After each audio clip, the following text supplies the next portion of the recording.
E em nome de Stara, Máquinas Agrícolas, Stara, e a hora certa para quem nos acompanha, 11 horas da manhã, mais 4 minutos, a hora certa é de Unidos. A casa da Volks, na Ipiranga, fácil de chegar, pertinho da PUC. A equipe que está aqui já no estúdio tem o Orestes Andrade, o Cristiano Silva, o Rogério Amaral e a Thalia de Castro. Nós vamos fazer o debate. O Salzano veio também? Tem mais o Salzaninho, então tá chegando aí. O Salzano sempre... tá ali. Já tá ali? Tá eu passei pela redação tão rápido que eu não vi o Salzano. O Salzano tem sido visto em lugares estranhos, então pode ser... Não, ele foi visto outro dia no hospital, ele disse, não era eu. Bom, mas enfim, gente, final de semana passou, Juventude teve um bom resultado, o Grêmio teve um ótimo resultado e o Inter teve um péssimo resultado. Havia uma ideia que o jogo prioritário não era o jogo de ontem e que o time deveria se preparar para a decisão da quarta-feira. Eu não sei se a medida adotada foi a correta ou não, mas a gente vai discutir isso. O fato é que o Inter acabou tomando 3 do Flamengo em pleno Beira-Rio e ficou aquela coisa assim meio pesada para o torcedor, né? Ninguém gosta de perder em casa, e tanto mais tomar 3 de um adversário que vai jogar no meio, 3 dias depois, uma decisão. Olha... Rogério foi o comentarista. Diga, Thalia. Olha, Zé. Tu viu que tem um lance assim, eles não... abre o comentarista. Não tem... eu já tava me atirando, né? E tu foi entrar no debate como tem que ser... Não, comentarista. Ainda bem que o cavalheiro Rogério Amaral deixou tu... Ele só fez referência que eu tinha sido comentarista. Viu mal essa criaturinha, né? Olha, Zé, tá de cabelo cortado, barba parada, não... Né, Orestes? É mesmo, cara. Essa perspectiva de que tenha ficado um clima pesado pro torcedor, eu acho que é só até a vírgula. Porque a própria reação da torcida que estava no estádio quando termina o jogo, mesmo depois do Flamengo ter feito 3 gols, foi totalmente atípica. O torcedor apoiando, cantando, pedindo... Daí, na verdade, uma certa imposição da torcida de que quarta-feira tem que ser feita uma guerra pelos jogadores que entrarem em campo, mas eu não senti que a torcida tenha, pelo ponto de vista, odiado, assim, esse jogo. Mas teve protesto, né? Teve no final do primeiro tempo. Mas eu tô me baseando na transmissão da rádio, nas entrevistas que tu fez com os torcedores. Teve protesto no estacionamento, na saída lá, teve lá meia dúzia de 2, 3 que foram lá cobrar dos jogadores. Estava até uniformizado o casaco da camisa 12 e tal. Mas também... a sua grande maioria, Cristiano, porque... eu percebi o estádio depois do gol do Borré que eles começaram a cantar, e dos torcedores entrevistados, teve o recorte de um torcedor, eu acho, que estava indignado, mas todos os outros pontuando que o jogo com o Flamengo que importava era na quarta-feira. Que o jogo, a cabeça não estava no jogo de ontem. Nem a cabeça do Roger e nem a cabeça de ninguém no Internacional, porque o Internacional rifou o jogo de ontem. Isso, para mim, foi muito claro. Qual a estratégia que vai ser a correta? A que o Internacional adotou, botando um time todo reserva, ou a estratégia que o Flamengo adotou, botando o maior número possível de titulares? Como tudo no futebol, o que vai determinar vai ser o resultado. Quem tiver classificado na quarta-feira é que adotou a estratégia correta. Agora, eu posso fazer uma avaliação. Eu não concordo com isso, já disse várias vezes isso, e tem alguns exemplos do próprio Internacional, que em outras oportunidades, ou pelo menos uma que eu me lembro claramente, ele rifou um jogo, e eram ambos do Campeonato Brasileiro, porque tinha um adversário mais poderoso na rodada seguinte, que era o adversário poderoso, era o Palmeiras, e o jogo rifado foi contra o Fortaleza. Enfim, são estratégias, né? Eu continuo entendendo que a melhor estratégia é você colocar os atletas para jogar. Não vejo que, com toda a preparação que tenham, né, possam sofrer um desgaste físico muito grande que impeçam que eles corram.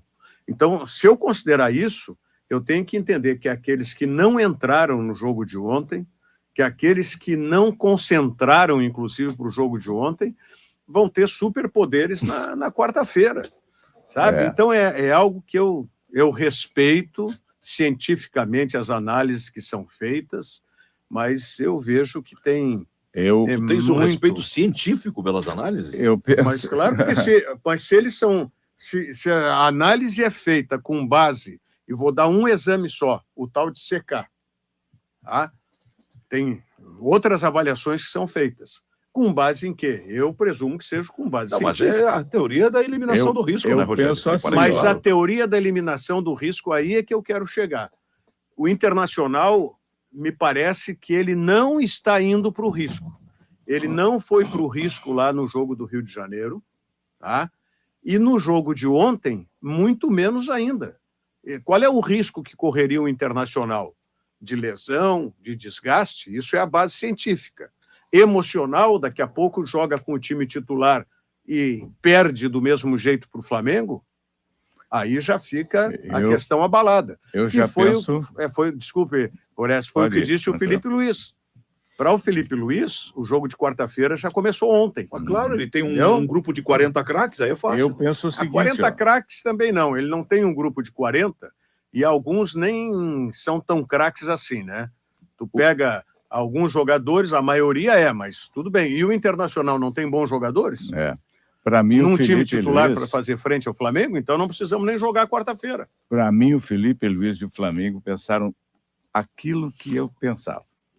O Felipe Luiz e o Flamengo pensaram o seguinte: estou defendendo a liderança do Campeonato Brasileiro, quero ser campeão. É isso. E tenho condições para isso. Vou colocar meu time inteiro e sei que eles vão colocar as reservas, não vamos forçar, vamos ganhar com facilidade, porque nós somos superiores.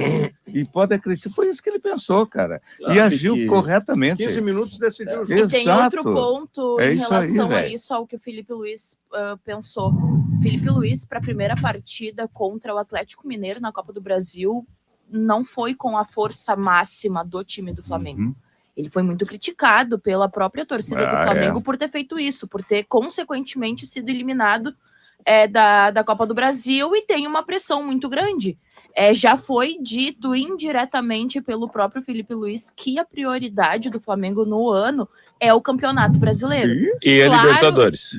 E Libertadores, mas claro que essa responsabilidade depois de uma eliminação numa Copa do Brasil, mas que o Flamengo quer voltar a ser campeão brasileiro. Era evidente que na partida de ontem ele não ia colocar o time misto ou reserva, sabendo que o Inter poderia jogar com o time reserva. A verdade é o seguinte, são duas estratégias que são bem diferentes. O Flamengo rifou a Copa do Brasil porque viu que não tinha perna para manter os três com o super elenco que tem. Rifou a Copa do Brasil. Ele teve que escolher um para dar uma rifada, Copa do Brasil. E mesmo assim ganhou, perdeu nos pênaltis. Poderia ter passado. O jogo de ontem, o Flamengo defendia a liderança. Então ele preservou alguns, mas não preservou todos. Pô, tu preservou alguns, aquele time do Flamengo, meu amigo. Pedro é reserva, fez 2 gols. Foi a única preservação foi o Bruno Henrique, né? Não, o Pedro é reserva. Então a única preservação foi o Bruno Henrique. Não, o Bruno Henrique não vinha sendo titular era o Carrascal, que é o... O Bruno Henrique foi titular no Internacional quarta-feira passada. Sim, mas foi uma surpresa, não era esperado que o Bruno Henrique era um outro... Não, mas tudo bem. O que o Flamengo fez? Eu tenho que defender a liderança. Eu tenho que ganhar. Claro. Então, vou tocar. Quando começar a ficar folgado, eu vou trocando. E foi o que ele fez. Porque depois jogava o Palmeiras contra o Botafogo. E o Palmeiras ganhou do Botafogo. A estratégia do Flamengo é essa. Ele tem grupo para fazer um jogo pegado no domingo e um outro jogo pegado na quarta-feira. Já o Inter não tem. Ou tu faz jogo pegado no domingo arriscando estropiar 2-3 e vai comprometer o jogo da quarta, ou tu vai preservar e vai tentar fazer o jogo da vida na quarta-feira. Vai na loteria. São estratégias diferentes. Eu defendi. Concorda com a estratégia adotada, é isso? Concordo. Porque eu defendo essa posição. Acho que o Inter fez o certo, mas eu respeito quem pensa diferente. O certo é pensar. O certo é pensar. Eu tenho uma decisão na quarta-feira E eu preciso dos meus jogadores todos inteiros para buscar que é o mais importante. E perceba que o Roger disse na coletiva que ele não preservou com medo de machucar, e ele mesmo, o jogador, machuca no treino. Preservou para ter gás, para descansar os caras, para ir com tudo na quarta-feira. Bom, eu assim, em muitas oportunidades eu defendi a preservação por parte do Roger Machado, até entendendo que nas partidas seguintes o Inter teria um adversário que poderia vencer até com uma certa naturalidade. Mas eu discordo frontalmente da estratégia adotada ontem, porque você não pode preservar, eu sei dos riscos, eu sei que tem uma decisão na quarta-feira, mas em se tratando de jogos contra Flamengo, Palmeiras, entre outros, você é proibido de preservar os seus principais titulares, porque a distância, que já é grande de um time para outro, sendo as equipes completas, o Flamengo com a maioria dos seus titulares e o Inter com uma formação completamente alternativa, desequilibrada, desentrosada, foi o que aconteceu ontem. O Flamengo treinou no Beira-Rio. O Flamengo, ele passeou no primeiro tempo. Então, especificamente no jogo de ontem, eu discordo totalmente da estratégia adotada pelo técnico Roger Machado. E mais, se é para colocar titulares, por que ele não coloca os titulares desde o início do jogo? Por que vai botar depois com medo dos caras se desgastarem ainda mais? Exatamente. Então, eu não entendo esse tipo de coisa, sabe? Eu discordei e muito, e eu acho que o Inter teve uma estratégia totalmente errada para a partida de ontem, e a gente sabia, né? Quando saíram as escalações lá, a gente divulgou aqui durante a transmissão de Atlético Mineiro e Grêmio, já sabia que o Inter, 5h40 da tarde, estava derrotado pelo Flamengo. E só não teve vaia no final, Thalia, porque saiu o gol do Borré. Tivesse fechado 3-0... Se não tivesse saído o gol do Borré, a postura da torcida seria a mesma, Rogério. Mas não foi a mesma no intervalo, Thalia. Não foi a mesma no intervalo teve vaia.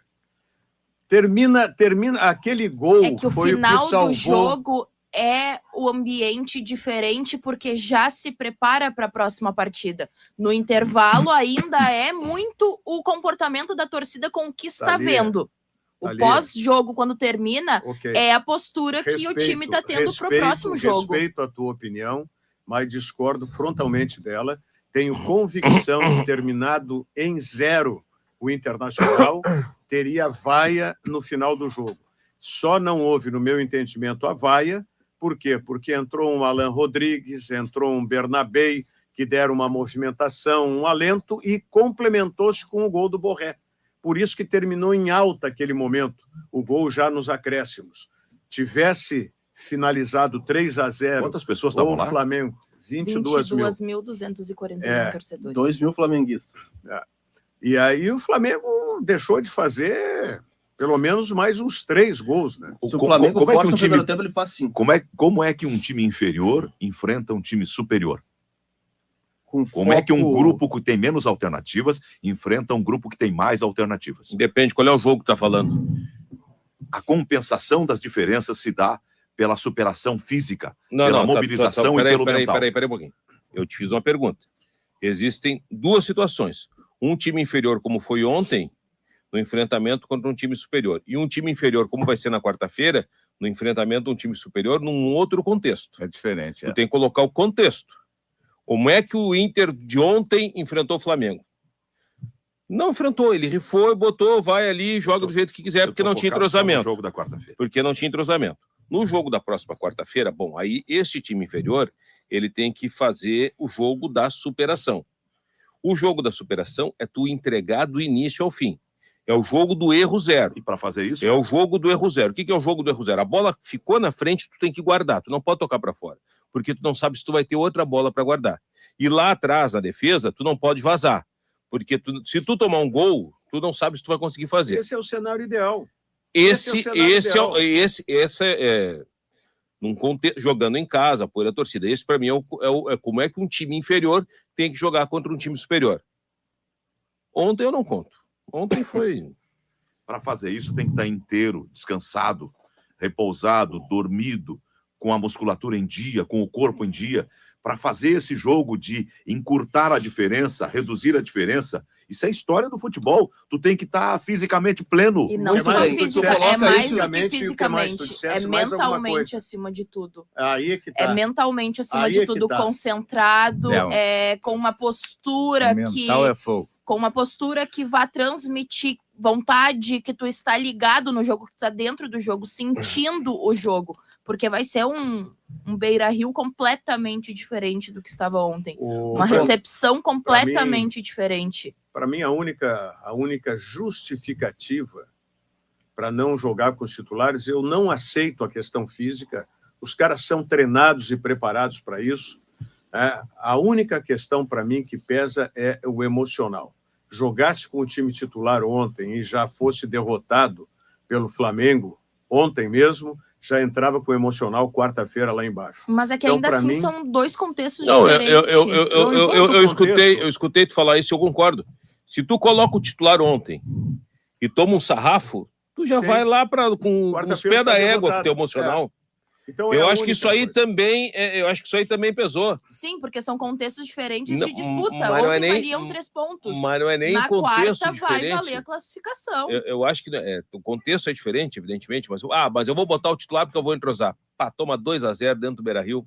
Mas tu vai pensar assim, nunca vão ganhar. Mas isso pesaria pro torcedor também, cara. Também.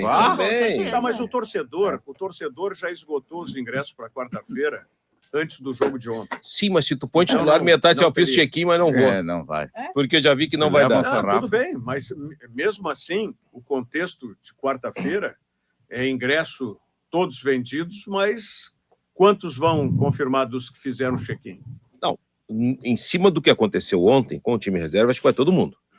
Agora, como tu disse, se eu ponho um titular e tomo de 3-1 do Flamengo, os caras que dizem, velho, eu não vou porque vou perder meu tempo. Eu acho que tu reduz em 30%, 40% ou até 50% o público para quarta-feira. Então, para mim, e tu colocou, acho que com muita propriedade, também faz parte da estratégia. Cara, eu vou sangrar esse jogo, vou preservar os players, porque quarta-feira, além da questão física, mental, e sei lá o que lá, esse é o jogo. Eu acho o melhor que a encomenda ainda, porque o Roger colocou os titulares, alguns, no final, para dar um alento justamente para o torcedor. Os caras entraram correndo, fizeram jogada. Bernabé naquele estilo dele, o Alan Rodrigues naquele estilo dele, entendeu? E aí ainda foi brindado com um gol. Então isso levantou o emocional do torcedor. As trocas. Por que não entraram, então, no início? Mas aí é que tá, Salzano, as joga trocas... 60 minutos, então depois tira mas os caras. não era, mas o problema, eu concordo que sempre tem que ser assim. Mas é óbvio. Mas é que ontem contra o Flamengo e Palmeiras não se preservam. Mas a estratégia ontem era diferente. A estratégia ontem era rifar o jogo de ontem. E as trocas são muito mais sobre os jogadores que estavam em campo do que sobre os que saíram. Porque os que saíram já estavam extremamente cansados. E aí o Roger olha para o banco, querendo ou não, as opções deles era só os jogadores titulares. Não, ele não ia ficar 90 minutos com os jogadores em campo do jeito que estavam. Ele botou estavam cansados. Não tem cansaço de jogador num jogo daqueles que era treino do Flamengo. O Internacional. Então, Rogério, eles correram muito mais atrás do Flamengo. O primeiro tempo mostrou isso. O Flamengo botando o Inter na roda e os jogadores tentando correr para compensar. O Inter na roda, porque o Inter era uma reserva total. Não tem o cansaço. Essa história de desgaste físico, pelo amor de Deus, isso é ficar nessa sobre isso. Questão do secar toda hora como explicação, isso não me convence. Para mim, ontem está muito claro. Foi único e exclusivamente o aspecto emocional. Não vou botar o time titular agora aqui, porque se eu tomo um sacode hoje, já vai todo mundo derrotado para quarta-feira. Se for pegar as trocas do Roger, o Roger tira o Ener Valencia para colocar o Ricardo Matias. O Ener nitidamente já estava cansado em campo.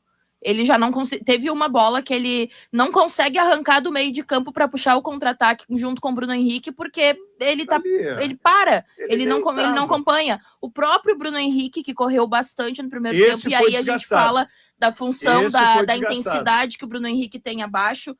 Brian Aguirre, aí depois ele troca pelo Bernabé nitidamente, porque o Brian Aguirre foi um dos que mais correu no primeiro tempo. E aí, sim, partindo da questão do Brian Aguirre ser o único titular que estava em campo. Ele não fez uma jogada de passagem pelo lado esquerdo. Mas ele não ter feito uma jogada não significa que ele não correu e não se desgastou, Rogério. Mas não teve desgaste, Thalia. Não teve desgaste desse time. O mais desgastado ali, ou os dois mais desgastados, foram aqueles que tiveram uma carga maior. E depois ainda saiu o Vitinho e o Richard, que também... O Richard estava no primeiro tempo brincando de bobinho, correndo atrás do meio-campo do Flamengo. Isso acaba cansando. Correr errado cansa. Não resta dúvida. Cansa, mas o time todo estava... O Ener Valencia tomou um cartão amarelo ontem para quê? Para não jogar contra o Cruzeiro. Eu tenho a impressão que o Ener Valencia ele não quer mais jogar no Inter. Não é possível, cara. Aquele cartão, tu dissesse certo, ele levou para não ir para Belo Horizonte. Eu acho que não, tá? Eu vi até o Ener Valencia um pouco mais disposto em relação aos outros jogos ontem. Só que o problema é o seguinte, tem um armador, entre aspas, que é o Gustavo Prado.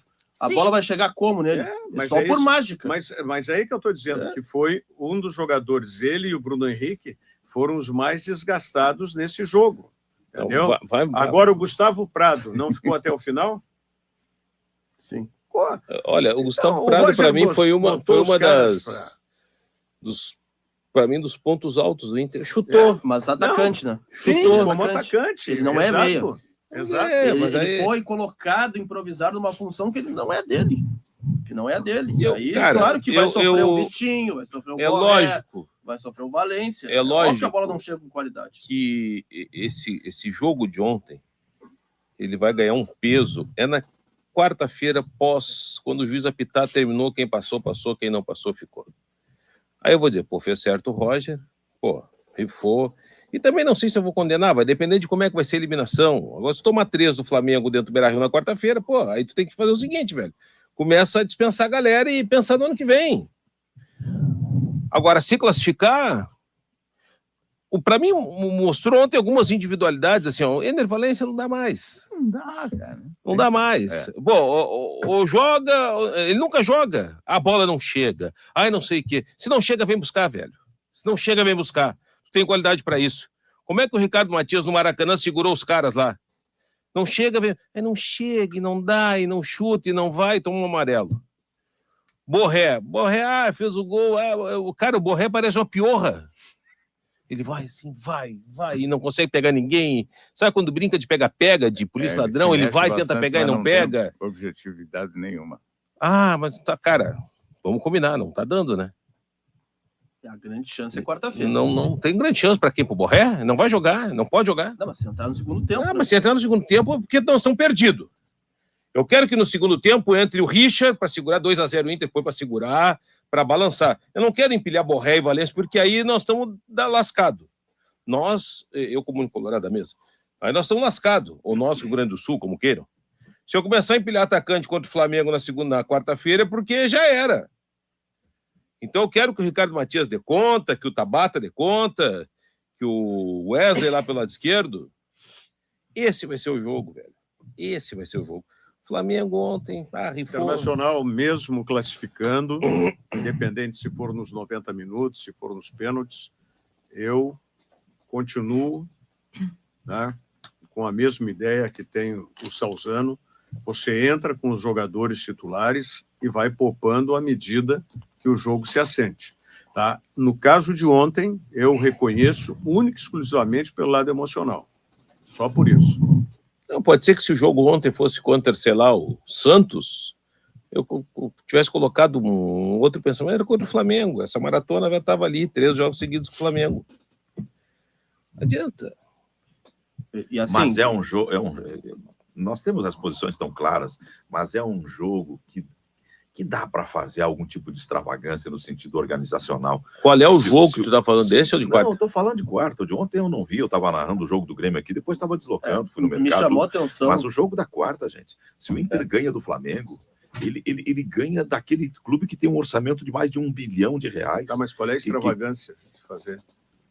A extravagância de pegar e deixar o time concentrado, mobilizado, preparado e colocar um jogo de campeonato brasileiro em casa em segundo plano. Sim, envolve os dois jogos. Em favor do jogo, da tentativa de ganhar, porque a história da Libertadores ela pode mudar completamente a partir de uma eliminação do Flamengo. Sai do cenário aquele que é potencialmente o time que tem os melhores recursos. E aí vai entrar quem? Quem eliminou esse time que tem os maiores recursos, infla, ganha confiança e passa a ser candidato. E aí olha a tabela e vê a sequência da tabela e vê que o Inter pode evoluir para uma disputa de Libertadores. Pode passar pelos adversários, porque eles não são o bicho-papão. O bicho-papão é o Flamengo. Então, o jogo justificava a extravagância. O jogo justificava uma conduta atípica. Montar um time todo voltado para proteger o grupo principal para tentar ganhar na quarta-feira. Tá 1-0 para o Flamengo, gente. Quando o Flamengo sempre é melhor que os nossos. Sempre tem mais dinheiro. Vamos lembrar lá nos anos 80, assim, o público mais jovem não gosta muito quando a gente recua. O Flamengo tinha muito mais time que o Grêmio. O Grêmio se concentrou, se mobilizou e quase ganhou do Flamengo. E ainda tem uma discussão eterna de erro de arbitragem. Qual é o ano que tu tá falando aí? Da decisão do Brasileiro. De 82? Que o Flamengo ficou engramado, concentrado. O Flamengo tinha muito mais time. O São Paulo tinha muito mais time. Os nossos times, às vezes, o time do Seu Telê, o time que foi vice-campeão brasileiro do Tafarel, o Flamengo tinha muito mais time. E o Inter ainda fez um jogo de enfrentamento com os caras. Do Seu Telê, do seu Enio. Falei Telê? Falou Telê. Falou Telê. É que eu gosto do seu Telê, gostava do seu Não, Enio. mas aquele time de 87, cara, aquele campeonato era um campeonato completamente diferente. Tu ganhou o primeiro turno, tá classificado, o segundo turno fez campanha de rebaixamento. Mas eram 2 jogos contra o mesmo Flamengo, com aquela diferença. Tá tudo certo, eu concordo, tá bom. Eu não vejo assim, tem uma diferença grande, mas eu também não acho que não dá para ganhar. Porque eu vou pegar o jogo do Maracanã. O Flamengo deixou de matar no Maracanã. E, cara, se tu deixa vivo para. Esse é o pensamento que tem que ter no vestiário do Inter. São os argentinos. Quando tu tem chance de matar, tu mata, porque eles vão vir com tudo. Se o Inter tivesse esse pensamento, esse mental. Mas eu acho mais difícil jogar com E acima de tudo, jogando com o regulamento embaixo do braço. Nossa, né? Pra amarrar o jogo e o Inter. Esse mental que aconteceu quando jogou com o River Plate lá no Monumental de Núñez em 23. Eu já vi o Inter tomar 2 no Santos, na Vila Belmiro, e eliminar o Santos no Beira-Rio nos pênaltis. 97, Colo foi assim também. Ok, mas é que eu vejo assim, os dois trabalharam com, vamos dizer, fortalecimento mental. Tá? O Internacional trabalhou com fortalecimento mental preservando os titulares. Ou seja, aquilo que já falamos. Se toma um sacode, vai derrotado já para quarta-feira com os titulares. Já o Flamengo trabalhou o mental ao contrário. Ou seja, vamos aproveitar, vamos ganhar esse jogo, mantendo a liderança do Campeonato Brasileiro e, além disso, superando o Internacional na história. Porque esse jogo de ontem era o jogo que marcava, né, nos confrontos entre Internacional e Flamengo, que existia uma igualdade, marcava o diferencial a favor de um e de outro. E foi o diferencial a favor do Flamengo. Quer dizer, hoje o Flamengo, no embate com o Internacional, é mais vitorioso. É um jogo só a mais? É uma vitória só a mais. Só em confrontos nacionais? Confrontos entre os dois. Se o Inter ganhar a quarta, já empata, então. É exatamente isso. E pro Inter... Aí tem que ganhar a quarta. Para o Inter fazer uma boa vitória, a classificação, me chamou muito a atenção o que disse o Roger ontem na entrevista coletiva em relação a um jogador do Flamengo. E eu penso que é por aí que vai começar a estratégia para tentar neutralizar o adversário. Jorginho, exatamente isso. Porque o Roger falou, o Jorginho teve muita liberdade para jogar tanto na quarta quanto no domingo. Então eu acho que será feito um esquema especial para começar a neutralizar o meio-campo do Flamengo a partir do Jorginho. Então, até vai me chamar muito a atenção no jogo de quarta, como é que vai ser a marcação em cima dele para, pelo menos, brecar aquela saída de bola do meio-campo mais qualificada. Vamos lembrar o seguinte, quarta-feira passada não tinha Arrascaeta, né? Volta a Arrascaeta, que é muito bom. Quarta-feira tem a Arrascaeta. Que controla o jogo como ele quer. Acelera quando precisa acelerar, cadencia quando precisa cadenciar.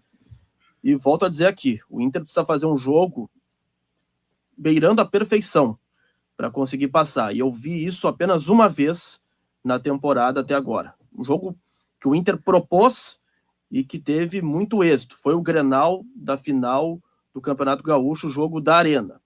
Porque nos demais demais jogos, a grande maioria da Libertadores, ele foi reativo e não foi propositivo. Mas o Felipe Luiz não vai ser Gustavo Quinteiro. Claro que não. Tem esse lado. Então tem esse desafio o Inter. Acho que sim, tem boas possibilidades de passar. Principalmente pelo placar. Mas vai ser dureza. Muito difícil. Eu acho que o torcedor colorado tem que vaiar o De Arrascaeta desde o início. O De Arrascaeta era para estar no Internacional já há 6 anos, 7 anos. Quando é que foi que tiveram acertados? 2015. O Inter caiu em 15, né? O Inter caiu em 16. O Inter caiu em 16? Não, o De Arrascaeta era a 15 foi o primeiro ano do Pífero, tá? Isso. Então era ali que vinha. Sabe que tem 10 anos. Tem um bastidor bem interessante essa história da Arrascaeta no Inter. Tava tudo acertado. Fernando Otto, falecido já. Era o empresário que estava fazendo. Luiz Fernando Costa, vice-futebol, falecido já também.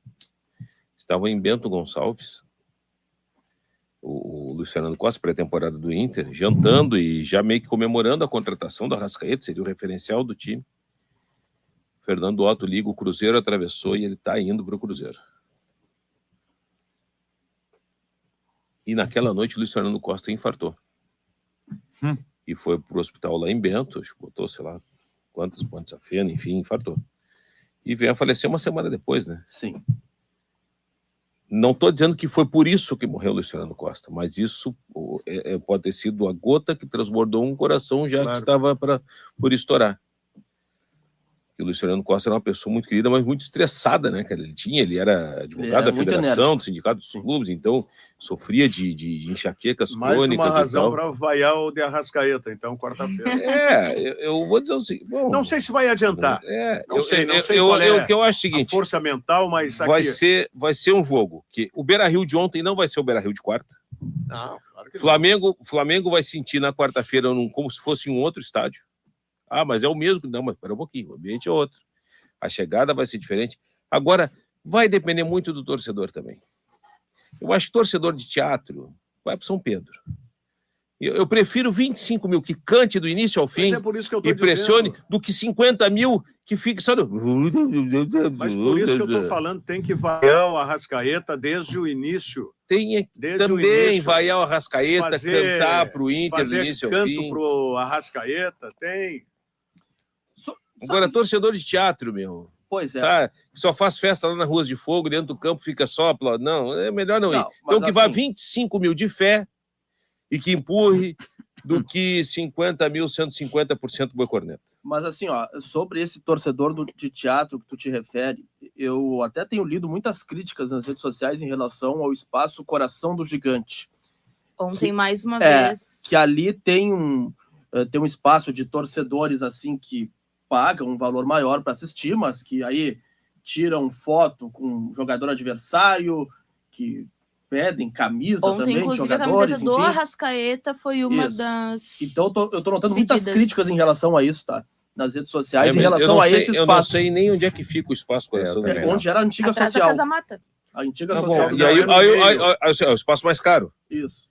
O cara paga, porque é centralizado e além disso, tem toda uma estrutura interna, onde tem um receptivo para esses torcedores. Esse espaço é o da Abril? Isso aí. Como são os Skybox também. Aí legal. Aí quem tá criticando por quê? Porque o cara tá ali, pagou, tá pedindo, quer bater foto com os caras. Pela postura, Cristiano. Não enche o meu saco, rapaz! Não enche o meu saco! O torcedor que tá ali, normalmente, ele não canta, ele faz essas atitudes, esses gestos que o Salzano falou em relação aos jogadores adversários. Mas quantos mil são ali? É que me chamou a atenção que tu falou do torcedor de teatro. Daí eu trouxe... Mas o torcedor de teatro, cara, é o Beira-Rio inteiro, às vezes parece teatro. Mas ali, torcedor de teatro, quantos lugares são ali no coração do gigante? Quantos? Não sei, 1.000 lugares. Sei lá, 5 mil lugares. Que sejam 5 mil lugares, 10% do estádio. Eles não cantam. Ali é o cara com melhor poder aquisitivo, é isso? Inclusive, é o único setor que ainda tem ingressos disponíveis, no Coração do Gigante. Todas as áreas livres do Beira-Rio, os ingressos esgotados. restam apenas no coração do Gil. Não me aborreçam, é segunda-feira, 11, não me aborreçam com essa historinha de... Eu tô dizendo um Beira-Rio que ele tem que ser ativo todo o Beira-Rio. Claro. Não me aborreçam. É todo o Beira-Rio, certo? Até sobre isso, eu entrevistei o André Dalto sábado aqui no Web Futebol Clube. Ele esclareceu quantos ingressos serão para a torcida do Flamengo? Esclareceu e até confirmando a nossa informação aqui durante a semana, 2.000 colorados estiveram no Maracanã, 2.000 flamenguistas estarão. Então eu quero aproveitar e me desculpar, porque eu tinha uma informação que era 4.000 e 4.000. Então, desculpa, tu tá sendo, até fosse até me poupaste nessa aí, poderia dizer que tu estava errado, Cristiano, eu faria contigo isso aí, mas eu quero agradecer a tua gentileza e tu estava certo.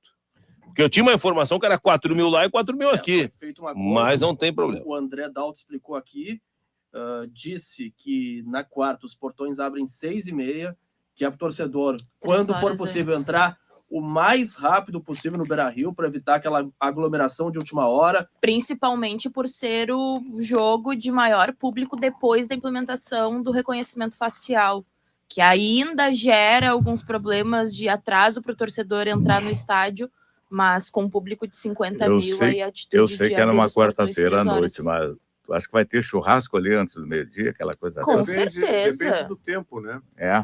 A previsão tá marcando chuva para amanhã. Na parte da manhã de quarta-feira a previsão é de chuva. Mas durante o dia, pelo menos, é previsão de tempo firme, apenas com vento.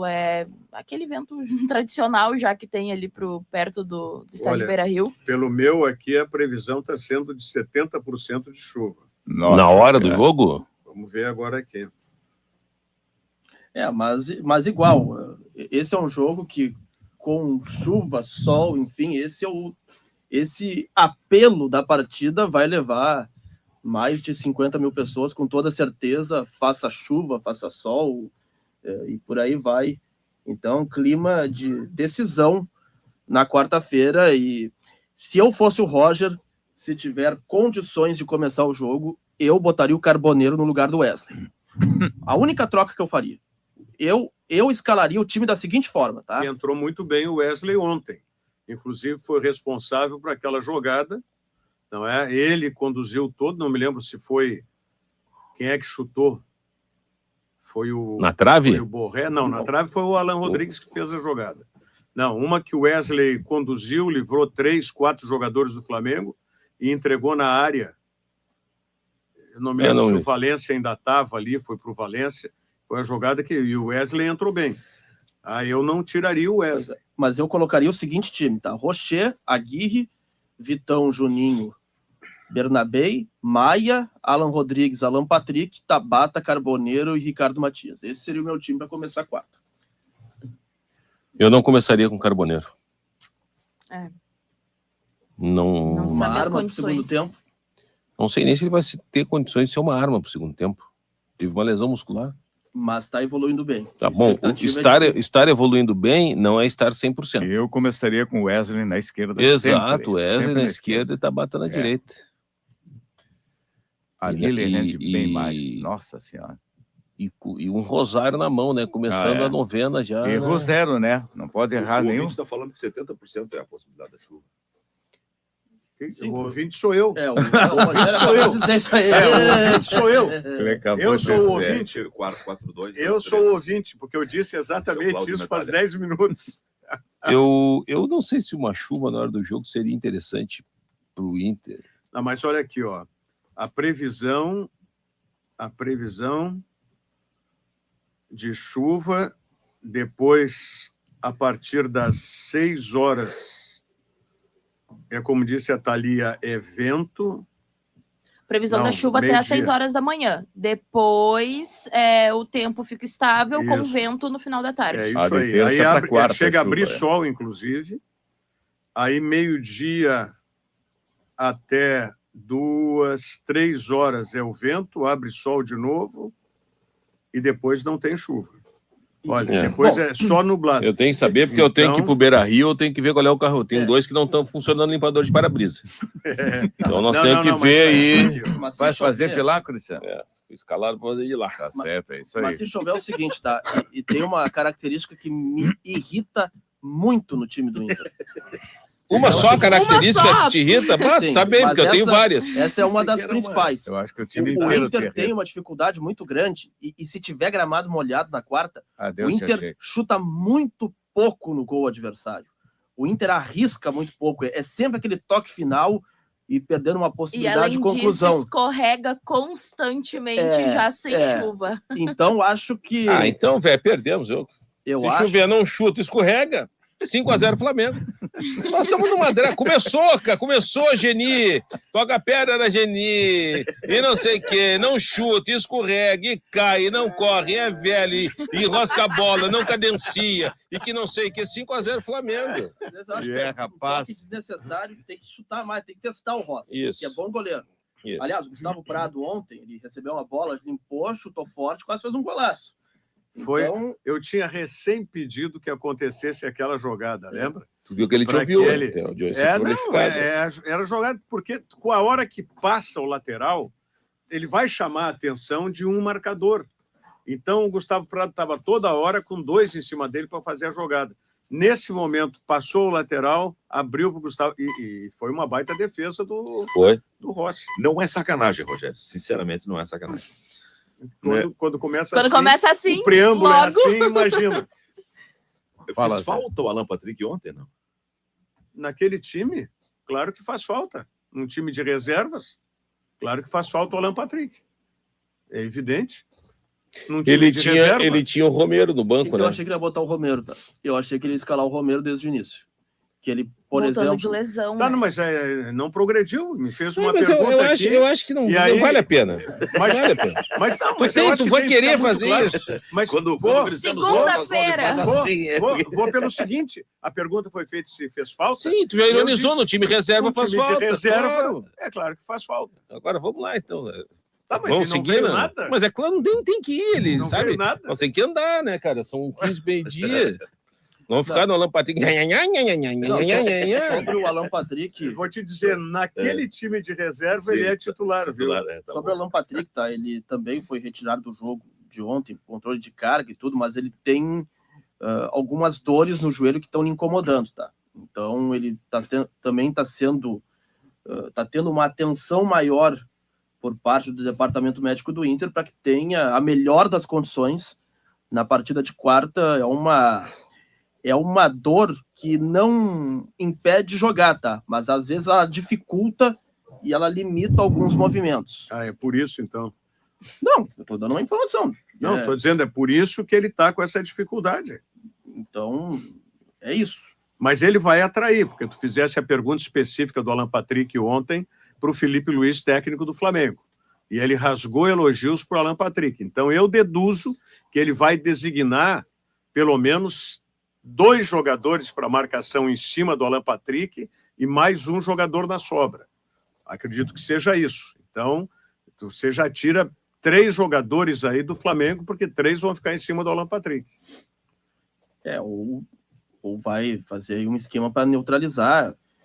Bom, é uma partida aí que eu imagino, por exemplo, que o Flamengo vai ter apenas uma mudança em relação ao time que começou. O Jorginho, por exemplo, me permito, o Jorginho não vai jogar quarta-feira. Ele vai ficar só na marcação do Alan Patrick. Não é o Zé Aldo estava comigo no Maracanã. No jogo de lá, o Roger fez uma coisa meio Grêmio do Douglas. O Alan ficou mais solto, né? Então ele ficou às costas da marcação do Jorginho, meio encostado lá na frente no Ricardo. Fez isso só lá no... A ideia dele é deixar o Alan livre para jogar quando tiver a bola, né? Mas agora, para o jogo de quarta-feira, o Marcelinho aqui está pedindo uma marcação especial em cima do Jorginho. Quer dizer, quem é que vai marcar quem? O Alan Patrick vai marcar o Jorginho vai marcar o Alan Patrick? Não, o Jorginho vai marcar o Alan Patrick e vai ficar mais alguém na sobra. Por aí. Eu acho que é aí, né? Mas imagino que esse também seja um plano. O Alan Patrick sempre joga assim, porque todo o esquema do Internacional, Zé, é feito para o Alan Patrick ter essa liberdade, para jogar entre essas linhas aí, atrás do centro médio, vamos usar uma expressão clara, na frente da linha defensiva. Sempre é assim, é esse o esquema volta, seja quem tiver de um lado ou de outro, volta para compor o meio-campo, e quem faz e fica lá na frente com o centroavante muitas vezes até o centroavante vem mais para buscar o jogo do que o próprio Alan Patrick. Principalmente quando a característica é o Borré, por exemplo. O Borré, a gente vê constantemente essa movimentação sendo feita. Em tese, o Rogério eu concordo com ele, mas o que a gente notou no jogo contra o Flamengo na semana passada foi o próprio Inter como um todo mudando a sua habitual postura. O Alan é o articulador do Inter, ele circula, ele busca jogo atrás da linha do meio campo, ele busca nos lados. Basicamente, ele joga numa posição centralizada e o time joga em função dele. Mas contra o Flamengo, as próprias linhas do Inter congestionaram a frente da área, ficaram mais baixas, os laterais ficaram mais encarregados de acompanhar os extremas do Flamengo. O Inter foi diferente no jogo. Aí o primeiro tempo tomou um sufoco. Aí no segundo tempo adiantou um pouquinho para jogar um pouco também no campo do Flamengo. Me pareceu que era uma coisa deliberada, assim, no sentido... Os jogadores disseram, não era essa a ideia, o Flamengo é que não nos deixou jogar. Mas a impressão que o Inter, diante da impossibilidade de jogar pela condição que o Flamengo impôs, ele se consolou em jogar atrás e ele se cuidou de proteger o seu gol, de não tomar gol. E no segundo tempo, como é que foi? Não, o Inter do segundo tempo parece que o Flamengo cansou e o Inter se soltou. O Flamengo vem de um Mundial de Clubes, o Flamengo vem numa outra temporada, né? Com todo respeito, Zé, o Flamengo cansou e por isso o Flamengo sentou em cima do resultado. O Internacional adiantou um pouco, tá? E não deu aquela liberdade que o Flamengo gosta, que é trabalhar no campo do adversário. O Flamengo faz uma transição rápida do setor defensivo para o setor de meio campo para trabalhar no campo do adversário. É ali que o Flamengo gosta de construir. Por quê? Porque ele está muito mais próximo, tem jogadores de qualidade e que fazem uma inversão, ao invés de você fazer uma inversão da própria intermediária lá para a intermediária de ataque, eles fazem uma inversão da intermediária no campo do adversário. Então, é qualidade, claro que é qualidade, mas também é uma prática tática do time do Flamengo. Agora, qual foi o jogador que, por exemplo, tu escolheste lá do Flamengo como melhor em campo? Eu não me lembro, Rogério. Eu vou te lembrar. O Jorginho. Tu escolheste o Jorginho como melhor em campo. E merecidamente. Porque foi um dos destaques também. Ou seja, ele não tomou conta. Então, por isso que eu vejo, Salzano, muito do discurso do Felipe Luiz na resposta que ele deu para ti. Ele elogiou, enalteceu o Alan Patrick e tudo. Ele vai cuidar do Alan Patrick como ele cuidou no jogo lá do Rio de Janeiro. Não vai ter nada de extraordinário. E aí, esse é o jogo que o Alan Patrick ele vai precisar aparecer mais do que nunca, porque nos duelos mais importantes até agora da temporada, ele apareceu muito bem na decisão do Gauchão, porque nos demais eu não vi o Alan Patrick com uma boa atuação, embora reconheça que ele tem qualidade, ele é hoje ainda o líder técnico desse time do Internacional, só que na hora do vamos ver também tem que aparecer. E eu espero isso dele na quarta. Mas líder técnico, está usando líder técnico que não conduz o time, não adianta nada. Não adianta ele ser um virtuoso tecnicamente se não aplica isso para o time. E olha, eu insisto, o Internacional é formatado para ele. Tá? Então, não adianta. Deixa assim, vamos lá. Vamos tocar enquanto tiver essa geração aí. É a geração Alan Patrick. Então, é isso. Mas não pensa que daqui a pouco o Inter pode se dar conta e trazer um outro jogador para começar uma transição? Mas aí vai mudar. Mas é outra história. Só pegando esse Grenal, porque esse Grenal está sendo a referência, né, do jogo do Internacional. Lembra referência do Salzano. Lembra o que o Roger fez nesse Grenal com o Alan Patrick? Chamou e disse, sai, vem para cá, para esse lado, sai que tu tá grudado no Vila Sante. E o Inter construiu aquela vitória, né? Então, bom, o Inter define o ano, né? Porque se for eliminado, pode pensar já em 2026, que depois vai lutar e terá que ter uma arrancada para pelo menos chegar através do Campeonato Brasileiro numa pré-Libertadores, o Inter já se atrasou demais no Brasileirão, agora se classifica, ele pega Estudiantes ou Cerro Porteño, e tem uma curiosidade muito grande, tá? Se o Inter classificar, porque em meio aos confrontos, se passar para as quartas de final, terá um clássico Grenal no estádio Beira-Rio, porque as datas bases são 16 e 22 de setembro desses confrontos. E tem o Grenal naquele final de semana do dia 20 de setembro. Você está usando que é me adoecer. Não, só trouxe uma curiosidade. Apenas e tão somente uma curiosidade. O que houve? Se o Inter passar, vai ter a curiosidade de um clássico Grenal no meio das disputas de quartas de final. Sim. Salzano, se jogou com um time totalmente reserva contra o Flamengo, que é o adversário dos dois confrontos das oitavas, o que não vai fazer? Vai botar o sub-20 a jogar o Grenal. Num Grenal, aí eu quero ver essa. Mas ficou evidente que a prioridade é a Libertadores. Há muito tempo. E aí cita aquele jogo que tu gosta de frisar bastante contra o Bahia, que tinha o Palmeiras na metade do caminho, e acabou preservando contra o Palmeiras. Então é nítido que a prioridade do Inter é se manter vivo, pelo menos na Libertadores, já que já caiu da Copa do Brasil.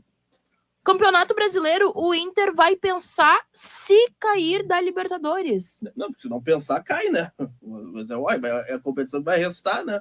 Agora, claro, repito aqui, para quem está nos acompanhando, se classificar, se passar, terá um Grenal no meio das disputas, ou com o Cerro Porteño. O Grenal é 20, né? De setembro. Ou diante do Estudiantes. Ainda não saiu a data. Pode ser dia 20 ou dia 21. Mas é naquele final de semana do feriado Farroupilha. É naquele final de semana. É naquele final de semana e em meio a esses confrontos pode ser o das quartas de final da Libertadores. Assim, só para rapidamente tocar nesse assunto, porque está distante ainda. O Inter não classificou e tudo. Claro.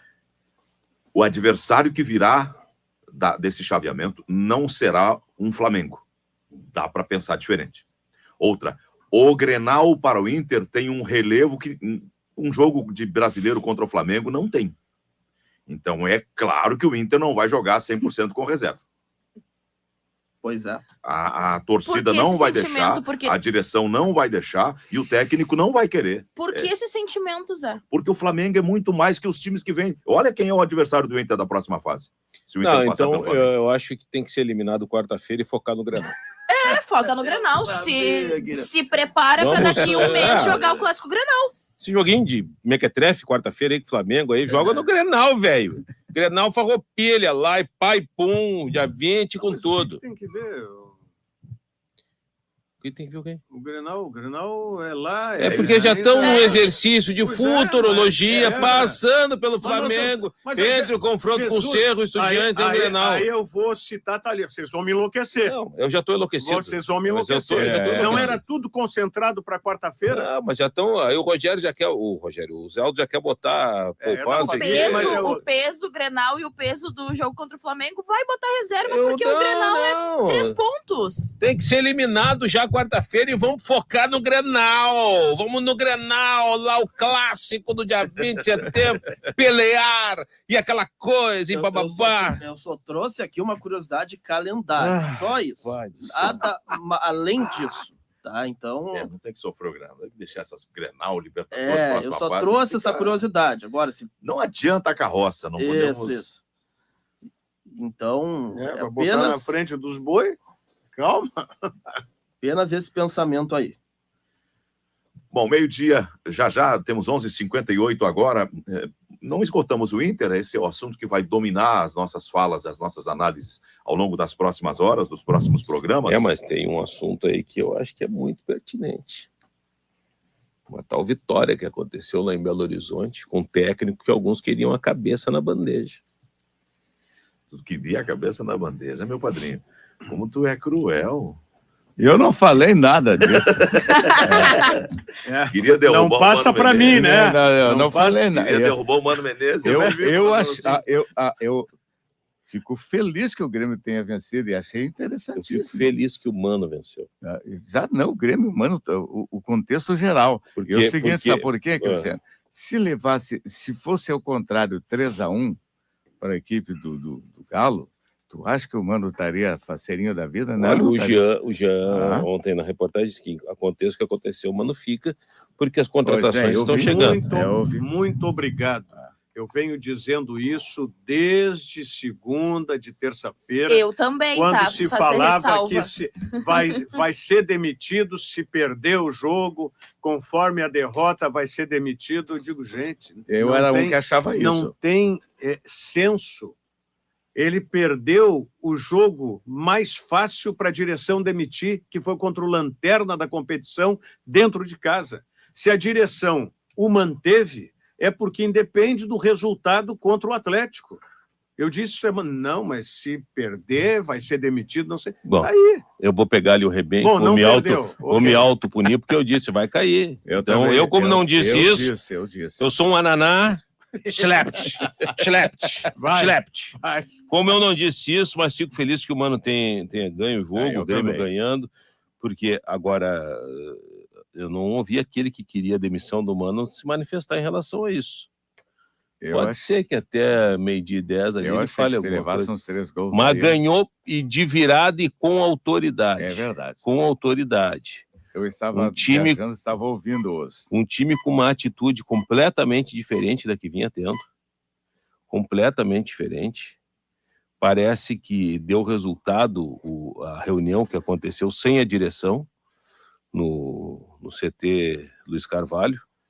E o time reagiu. E as contratações estão chegando, né? Vem o Noriega, o volante zagueiro japonês peruano. Sobre isso eu queria falar, tá? E talvez seja uma opinião impopular em relação aos demais. Não joga nada. Não, eu acho que a janela atual do Grêmio de contratações, ela é muito boa, confirmando Marcos Rocha, o Eric Noriega, o Arthur e ainda podendo... Ainda, claro, a negociação com o Marcelo Groi, ela será aberta e existe essa possibilidade. Por quê? Marcos Rocha, em relação aos outros laterais direitos do elenco, ele chega, farda e joga, mesmo com 36 anos de idade. Concordo. Eu acho que nós temos que definir uma primeira coisa. Com isso. Ele arrancou com 38 e uma semana ele vem para 37, agora está com 36. Não, até ele chega, não, mas 40. Até ele chegar aqui, ele está com 30. Qual é a idade, afinal? Deixa que eu tenho que ver isso aqui. Não, mas acho que tem 36. Eu acho que a Thalia informou que era 37, 38, 35. Não importa. O que importa é o seguinte, o Grêmio não tem um lateral. Eu não vejo o Marcos Rocha, né, como essa solução. Mas não tendo outro lateral, tem que botar alguém lá, né? Porque o Mano já foi de Camilo, foi de Ronald agora. Então tem que contratar alguém. Porque além de ser um jogador qualificado, é jogador ganhador. E eu gosto de jogador ganhador no elenco. Ele no Palmeiras levantou nada mais, nada menos que 12 taças. Então, esse jogador sim vai acrescentar. Vamos para a defesa. Balbuena. Balbuena jogou muito ontem contra o Atlético Mineiro. E eu já havia gostado muito dele no jogo contra o Sport no primeiro tempo. Eu acho que ali ele já mostrou a sua qualidade. É claro que cansou depois na segunda etapa, então acho que o Balbuena acrescenta na zaga. O Eric Noriega, eu conversei com alguns colegas peruanos que me falaram muito bem desse jogador. Beleza. Ele pode acrescentar como um primeiro volante que se encaixa nesse perfil que o Mano quer. 36 anos, Marcos Rocha, e 8 meses. Ele faz 37 em dezembro. Então, 36 anos, como já tinha falado aqui. E por fim, o Arthur... Tu tá muito bem, cara. Tu tá muito bem. E por fim, o Arthur... Bem informado. Que tem aí essa negociação acertada com o Grêmio, tem que rescindir com a Juventus agora. O Arthur, querendo, no futebol brasileiro, tecnicamente ele sobra. Então, faço aqui o elogio a essa janela atual do Grêmio, que se confirmando esses 4 reforços, e ainda quem, porventura, venha a chegar, o Grêmio, ele encorpa muito o seu time. Ele acaba também trazendo soluções perto da primeira janela do ano, que foi catastrófica. Então, acho que o Grêmio acerta demoradamente. Mas a questão é que ontem em campo estava só um desses aí, que é o Balbuena. Tá? E o Carlos Vinícius foi expulso. E o Grêmio mudou já da água para o vinho. Sacanagem. Tá? Com quem? com o Vinícius. Acho que a expulsão dele foi injusta, mas... Eu também acho que foi injusta. Eu estou tentando, e acredito que a gente deva falar a respeito da mudança de comportamento do Grêmio, e que teve a mão única e exclusivamente de uma pessoa. Mano Menezes. Mano Menezes. Então, me parece, agora vai chamar um intervalo, daqui a pouco aí a gente já para de falar no Mano Menezes também. Não, mas então... eu não vou, eu vou voltar no Mano Menezes. Pô, mas para um pouquinho então. Porque o Mano Menezes... Porque o Mano Menezes... Acabamos de dizer outra coisa. O Mano Menezes... Nós quem? Nós, alguém da mesa aqui falou, a direção não demitiu o Mano quando era para demitir, na derrota em casa do jogo que tinha tudo para demitir. Sim. E aí? Então a mão é da direção. Não, a Se mão a direção é do Mano, manteve o Mano... A mão é do Mano, eu vou te explicar por quê. Em algum momento os dirigentes têm que ter um mérito, por quê. Vou te explicar por quê. Porque aí a direção deixou o Mano com a sua comissão técnica sozinhos, tá? Lá na frente dos jogadores, no dia seguinte à reunião com o presidente Alberto Guerra. E eu perguntei isso para o Salzano, perguntei para o Paulo Nunes e ontem ainda confirmei com o Pfeiffer. Não houve nenhum dirigente nessa reunião? Não houve nenhum dirigente. Então, tudo foi contornado através de uma única pessoa, Mano Menezes. Ele é que é o responsável, porque foi ele que teve a reunião com os jogadores, foi ele que botou na mesa para os jogadores, e nós vimos essa mudança de comportamento do time, a partir dele, Mano Menezes. Se ele teve o respaldo da direção, claro que ele teve o respaldo da direção, mas dentro do vestiário foi ele, Mano Menezes, que falou com os jogadores, que determinou com os jogadores, e a mudança de comportamento foi muito clara. Tem a menor dúvida disso, Mano Menezes é o cara, e eu sempre defendi o Mano, acho que e aquela história, né? Ele começou a ficar abandonado, começou a ser rifado e conseguiu dar a volta por cima. Mas ontem, por exemplo, ele não colocou o Camilo, né? Colocou o Ronald ali. Tem uma melhorada grande no setor. O jogo anterior, ele colocou o Camilo e foi um desastre. Trágico. Um desastre. Bom, repito, Mano Menezes é, para mim, o grande mentor dessa vitória. Porque aí entra no ponto a questão de usar o Camilo, Zé. É o que a gente Camilo já nem viu viajou, muitas gente, vezes, ontem. Sim, mas é o que a gente vê muitas vezes o Mano fazendo, de mostrar a insuficiência dos jogadores que lhe dão. E isso a gente viu o Mano fazendo, principalmente na coletiva depois da partida contra o Sport, que ele acaba concordando na pergunta do Paulo de que foi demorado o zagueiro pelo lado direito, no caso o Balbuena. Vocês acreditavam que no jogo de ontem, o Grêmio, antes de começar o jogo, vocês acreditavam que o Grêmio poderia fazer 3 gols a 1? Eu não acreditava. Depois do gol do Scarpa, ninguém acreditava nem na vitória. Pois é. Impressionante. Até viu que o Mano fez o time jogar, velho. Eu me lembro do seu razoninho. Eu nunca deixei de acreditar. É verdade, ele disse isso. Pô, eu tava indo bem no palpitão ontem. Foi até os 40 e tantos, estava acertando 2-1. Eu até pensei que depois daquele gol do Gustavo Scarpa, aliás, golaço, né? Indefensável pro Thiago Volpi. Como tem azar o Volpi, ele leva muito golaço, né? E claro que não tem culpa, né? Mas ontem um chute indefensável. O Grêmio... Ele erro ontem, né? Da marcação. Esse lance foi um erro. Sim, erro de marcação. Que ali era pro Cuejar ou o Vilhaçante acompanharem o Scarpa que chegou batendo. Mas o Grêmio teve poder de reação. E teve uma reação rápida. Tanto é que já foi pro intervalo com empate e depois, na estratégia, sim, do Mano Menezes, teve essa virada e a vitória importantíssima, que pode fazer com que o Grêmio tenha uma virada de chave nesse Campeonato Brasileiro. Que agora vai ter uma oportunidade ímpar, né? Para conseguir uma segunda vitória consecutiva. Eu só queria... Que é diante do Ceará, sábado, na Arena. Falou das contratações. O Arthur eu vou esperar para ver, porque está na Europa circulando para um lado e para o outro. Parece que desse tempo todo só fez uma boa temporada, foi na Fiorentina. Porque eu não vou dizer o que eu disse para o Arthur, o que eu falei para o Cuejar. Baita contratação, vai chegar para resolver, porque o Cuejar estreou ontem no Grêmio. Né?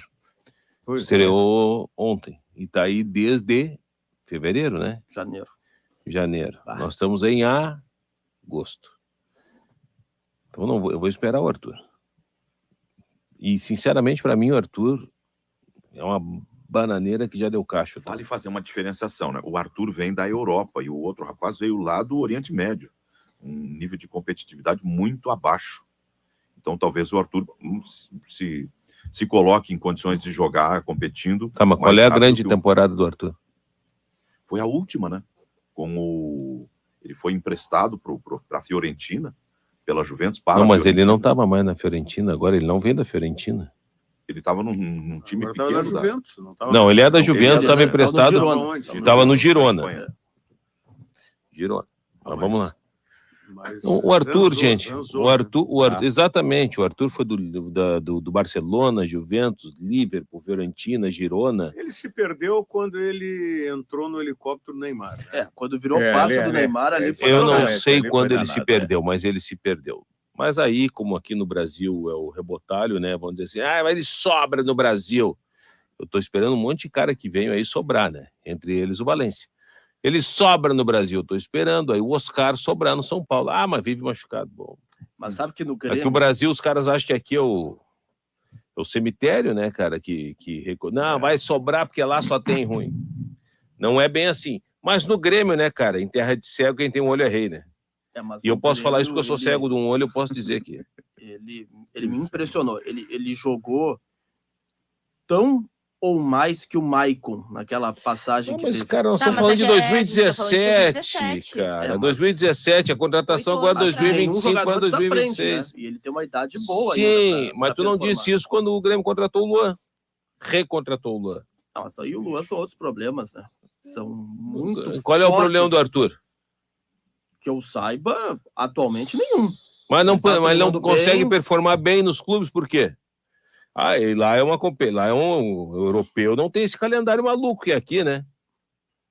Não, aí realmente pode ser uma questão aí. Mas vamos lá, tá tudo certo. O Arthur chegou, o maior volante, o Guardiola não, o Ancelotti vai estar de olho. Eu quero esperar para ver. Sobre Marcelo Groi, velho, é outra situação. Marcelo Groi tá no mundo árabe. Vai vir, mas tá tudo tranquilo. Marcos Rocha, eu acho que agora, desvendado a idade dele, tem 36 anos e 8 meses, faz 37 agora em dezembro. Como tu não tem ninguém para botar ali, vem Marcos Rocha. Tem uma situação em relação ao Marcelo Groi, tá? Vamos falar sobre isso na volta? Que o Gabriel Grando pode ser negociado. Então, uma situação está condicionada à outra. São 12h11, você está acompanhando o debate do Ganhando o Jogo pela Rádio Guaíba.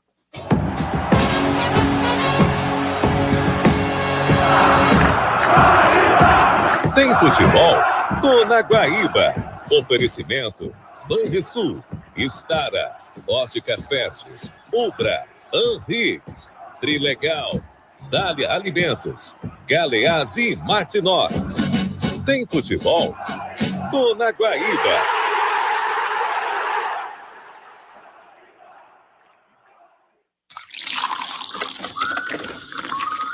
Do café com leite para iniciar o dia com o pé direito, ao smoothie cheio de energia depois do treino, da delícia do docinho na sobremesa, a receita do bolo caseiro que enche a casa de cheirinho bom. Onde a vida acontece, o Leite Dália está presente, levando sabor e transformando qualquer instante em algo especial. Onde tem vida, tem Leite Dália. A sua saúde não pode esperar. Em agosto, o Sindaergues reforça o cuidado com quem faz a diferença. Você, administrador. Associados contam com planos de saúde Unimed e planos odontológicos com condições exclusivas e atendimento de qualidade.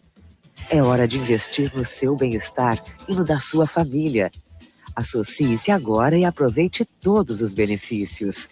Acesse sindaergues.org.br ou ligue no 51-3391-5423.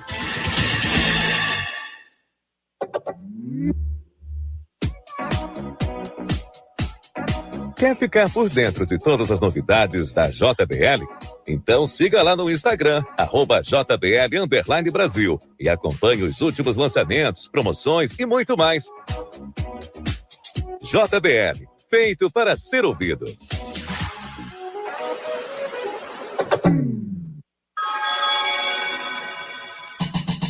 Você sabia que as suas ideias podem transformar o futuro do Rio Grande do Sul?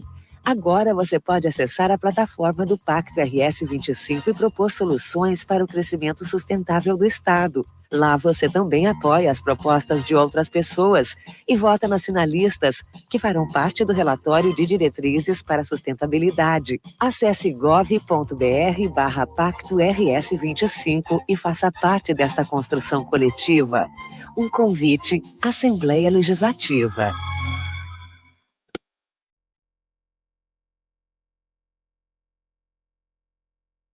Estamos apresentando Ganhando o Jogo.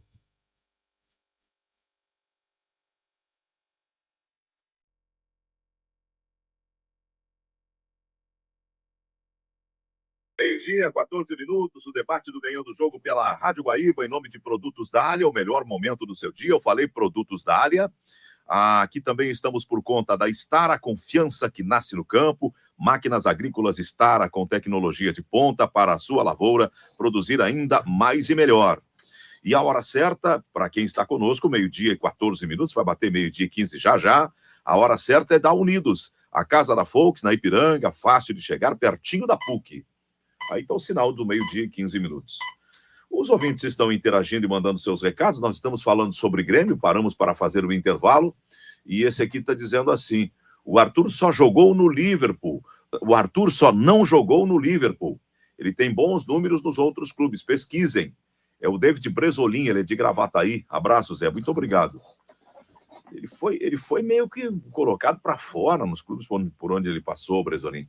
No Barça, os caras empurraram ele para a Juventus. Na Juventus ele não deu certo e empurraram ele para a Inglaterra. É porque ele chega com uma grande expectativa no Barcelona, né? Ele foi uma das maiores vendas, para quem não se lembra, da história do Grêmio. Ele era o substituto do Iniesta, não é? Isso. E só que aí... Inclusive anteciparam a ida dele, lembra? Exatamente, uma negociação... Pagou, o Grêmio recebeu mais, o Romildo, que era o presidente, conseguiu uma grana a mais para liberá-lo antes, antecipadamente. Só que depois ele não conseguiu confirmar mais e frequentemente convocado para a seleção brasileira, e é claro que não mostrando, ele parou de ser convocado.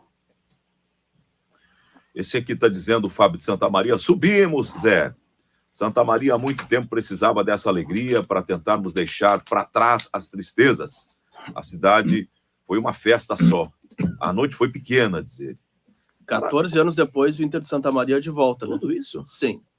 O último ano havia sido 2011. Parabéns para Santa Maria. E o Novo Hamburgo também confirmou o acesso. Empatou 0-0 diante do Aimoré ontem e também está de volta. Quero ver o programa de quinta-feira. O Grêmio hoje não existe no programa. E o Arthur ia ser repassado para o Ceará antes de jogar a Libertadores pelo Grêmio. Sim, nós estamos falando do Grêmio faz 15 minutos nós já. Estamos falando do tricolor aí. Esse aqui diz assim, ó. O Bresolim, ele voltou. Passes decisivos, jogos em sequência, etc. Ele está defendendo que o Arthur chega, farda e sai jogando. Mas, gente, o Mano falou na entrevista que ele que pediu para ser uma reunião particular com os jogadores. Como está sendo posto, parece que os dirigentes se omitiram. Vejo muitos problemas na direção, mas nessa, o Mano que pediu. Eu sinceramente, não ouvi a fala do Mano. Peço desculpas. Ok. Se eu tivesse ouvido, eu também teria dito que foi o Mano que pediu, mas não ouvi. Zé, eu ouvi a mesma coisa do Neymar. Para um pouquinho, isso foi antes ou depois? O quê? Essa fala do Mano Menezes, que o nosso ouvinte reporta, ela foi antes do jogo contra o Atlético ou depois do jogo contra o Atlético? Tem aí, não? Não, ele não disse. Mas ele é o final 2173, é o Éder Oliveira, ele vai certamente... Não, por que eu faço essa pergunta? Porque se isso é depois do jogo, pode ficar muito na questão do discurso, não é? O Zé, eu ouvi a mesma coisa do Neymar, ele querendo, no Santos sobra no Brasil, e até agora nada. Sem o Neymar sobrou. Bom exemplo. O Arthur faz o mínimo, 5 anos que não quer, não vai sobrar. Não, tem que esperar para ver o Arthur, não adianta. Eu só não vou ficar assim, ó, depositando as esperanças e recomendando. Vamos esperar para ver. O Éder está esclarecendo que a entrevista do Mano foi antes, a reunião foi durante a semana. Sim, mas sobre esperar para ver, eu estou bem curioso para saber como é que foi, porque eu vi uma imagem do Vilhaçante que me preocupou bastante, tá? Que ele saiu com o joelho imobilizado. Torço para que não seja uma lesão mais grave, porque foi uma imagem muito feia, né, do Vilhaçante lesionado. Muletas e com a perna enfaixada. Com a perna enfaixada. Então eu torço para que não seja nada de mais grave, que se confirmar uma lesão mais séria, ele pode ficar boa parte de segundo turno afastado do time do Grêmio. Aparentemente sim, né? Tem uma coisa de ligamento ali, o cara sai imobilizado. Pois é, a imagem é muito feia e só corrobora com o que ele saiu depois de muleta e com a perna enfaixada para o ônibus em direção para sair, né? Então, foi realmente uma lesão que foi muito feia e que ele não tem aí uma gravidade tão grande. O Mano teria dito que pediu para conversar porque ele pediu para poder falar verdades só entre ele com os jogadores. Pois é. Eu não ouvi, mas enfim. Não, tudo bem, ok, perfeito. O esclarecimento do ouvinte é muito importante e méritos maiores ainda para o Mano. Mas eu entendo que essas verdades, a direção que está lá já tinha que ter falado isso para os jogadores. Eu não tinha nem que ter chegado a esse ponto. Com as mudanças, a impressão que passa é que o Grêmio o Mano está recuperando a liderança e o comando do vestiário.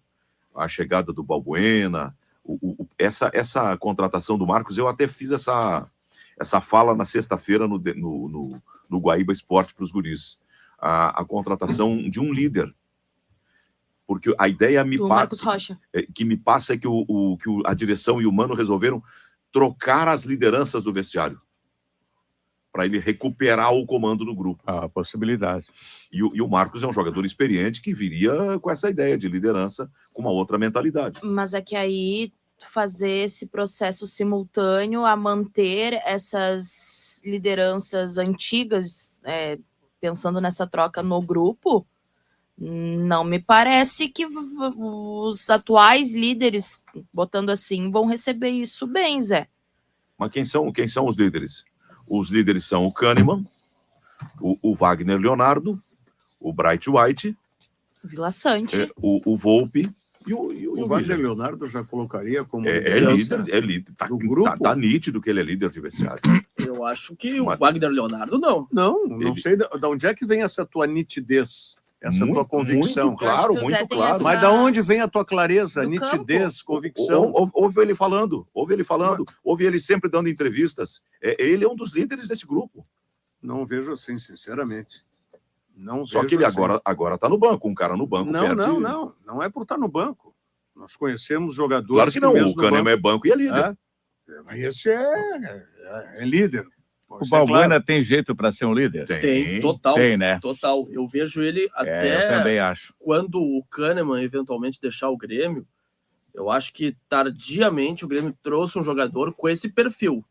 Porque o Balbuena me passa aquela ideia de xerifão. Eu também. Aquela ideia de zagueiro que toma conta da área.